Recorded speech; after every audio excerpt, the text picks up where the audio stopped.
ԱՄՆ փոխնախագահն անդրադարձել է ռուս-ուկրաինական հնարավոր կարգավորմանը J.D. Vance-ի խոսքով Մոսկվան բանակցություններում ողջամտության սահմաններից դուրս բաներ է պահանջում։ Ռուսաստանը չի կարող ստանալ տարածքներ, որոնք նույնիսկ չի գրավել, հավելել է Պաշտոնյան։ Միևնույն ժամանակ Vance-ը հավատացրել է, դիվանագիտական որոշակի առաջընթաց կա։ Ռուսաստանի եւ Ուկրաինայի հետ բանակցությունները շարունակվում են, այս մասին էլ Truth Social-ում գրել է ԱՄՆ նախագահը։ Դոնալդ Թրամփը կոչ է արել առնվազն 30-օրյա անվերապահ հրադադար հաստատել եւ հավատարիմ լինել ուղիղ բանակցություններին։ Եթե կողմերը չհարգեն հրադադարը, Միացյալ Նահանգները եւ նրա գործընկերները լրացուցիչ պատժամիջոցներ կսահմանեն։ Ես եւ եվրոպացիները հավատարիմ կմնանք Ռուսաստանի եւ Ուկրաինայի միջև խաղաղության ապահովմանը եւ դա կլինի երկարատև խաղաղություն, գրել է Սպիտակ տան ղեկավարը։ Լրագրողների հետ հանդիպմանն էլ Թրամփը չի բացառել, որ կարող է խնդրել Պեկինին օգնել ռուս-ուկրաինական պատերազմը դադարեցնելու հարցում։ ԱՄՆ նախագահը նաեւ հնարավոր է համարել, որ Չինաստանի դեմ սահմանված ամերիկյան մաքսատուրքերը կնվազեցվեն։ Թրամփը նաև հեռախոսազրույց է ունեցել Վոլոդիմիր Զելենսկու հետ, Միացյալ Նահանգների եւ Ուկրաինայի նախագահները քննարկել են Կիևի կողմից հազվագյուտ հանածոների մասին պայմանագրի վավերացումը եւ խաղաղությանն ուղղված հետագա ջանքերը։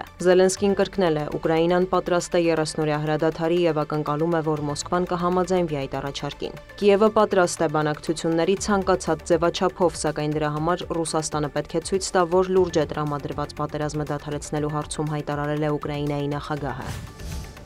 Վլադիմիր Պուտինը եւ Սի Ցինփինը երեկ Մոսկվայում տեղի ունեցած հանդիպմանը քննարկել են ուկրաինական ճգնաժամը, ռուսական կողմը հաստատել է խաղաղության բանակցություններ սկսելու պատրաստակամությունը, հայտնել է Չինաստանի արտաքին գործերի նախարարությունը։ Գերատեսչության տվյալով Կրեմլի ղեկավարի հետ հանդիպմանը Չինաստանի նախագահը հայտարարել է, որ Պեկինը հանդես է գալիս գլոբալ անվտանգության համատեղ, համապարփակ եւ կայուն հայեցակարգի օգտին։ Սին համոզմունք է հայտնել, որ պետք է հաշվի առնվեն բոլոր երկրների անվտանգային շահերը եւ ռուս-ուկրաինական ճգնաժամի բուն պատճառները։ Պեկինը հուսով է, որ Մոսկվան եւ Կիևը կհասնեն փոխընդունելի համաձայնության, շեշտել է Չինաստանի նախագահը։ Վլադիմիր Պուտինը հավատացրել է, որ Մոսկվան պատրաստ է խաղաղության բանակցություններ սկսել առանց նախապայմանների։ Նա հույս է հայտնել, որ հնարավոր կլինի արդար եւ երկարատև խաղաղության համաձայնագիր կնքել։ Հատկանշական է, որ Պուտին-Սի հանդիպման արդյունքներով Կրեմլի տարածած հաղորդագրության մեջ հիշատակում չկա, որ նախագահները քննարկել են Ուկրաինայում պատերազմը։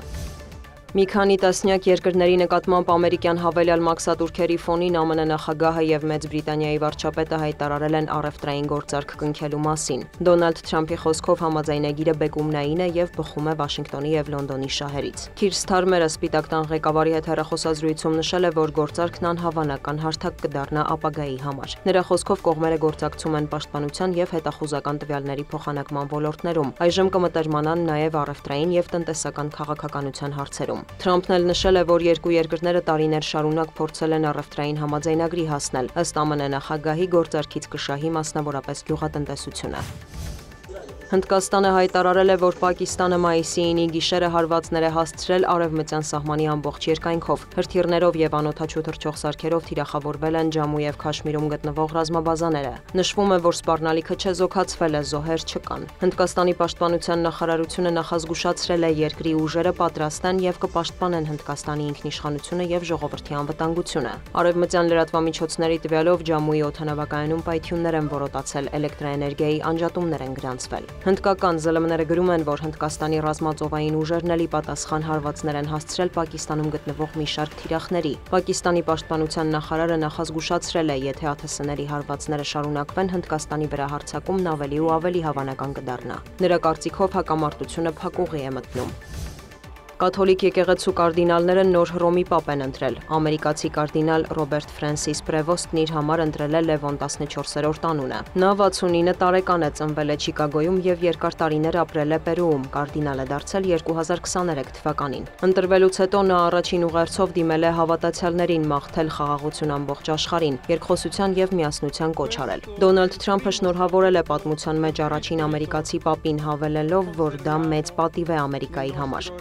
Այնուամենայնիվ միջազգային մամուլը ուշադրություն է հրավիրում այն փաստի վրա, որ նախկինում նոր պապը քննադատել է ամերիկյան նոր վարչակազմի քաղաքականությունը, մասնավորապես միգրացիայի հարցում։ Դիանա Գասպարյան, լուրեր։